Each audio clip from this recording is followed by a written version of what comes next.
Guys, we're at Lowe's with Bella the Pitty. This is a huge milestone and a huge trip for her.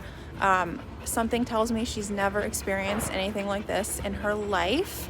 She's 5 years old, and because of her behavior on a leash, always pulling, barking, lunging, I don't think they were taking regular trips outside their neighborhood, let alone a busy store like Lowe's or Home Depot. So she's experiencing all of these new sights, sounds, smells for the first time. So that can be very overwhelming for a dog.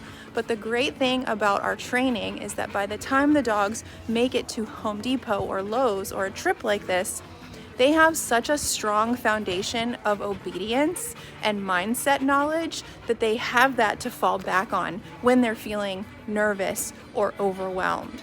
So she really doesn't have a lot of time to be anxious, nervous, fearful, or reactive, because she's putting all of her energy into staying in heel position, keeping her mind calm.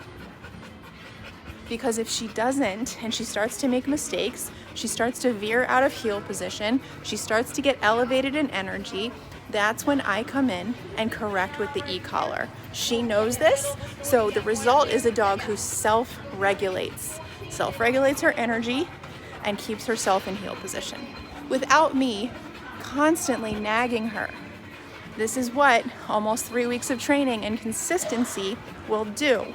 You can bring a dog who's been terribly behaved, if we're being quite honest, terribly behaved for 5 years, and then bring them out to Home Depot with people and carts and new things walking by all the time and have them be completely manageable, because we've set up such a strong foundation and she knows I'm serious. She's bought into the program. We have a relationship and she knows that I won't put up with any nonsense. Now, the cool thing about that is that because we have that relationship, because she knows all these things, that means that we can do fun things together. Not saying a trip to Lowe's is fun, but we can go out, we can experience the world together, we can go on hikes, we can go downtown, we can go to Baker Park.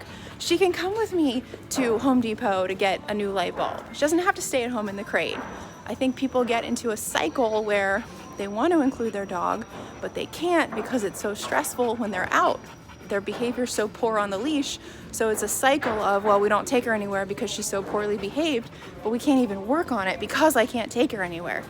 You have to have a dog who's able to at least come with you and be a well-mannered dog in society to work on little things. And when I say little things, I mean right now we're down to, I'm worried about if she's gonna be walking ahead of me a half an inch. That's where we're down to now.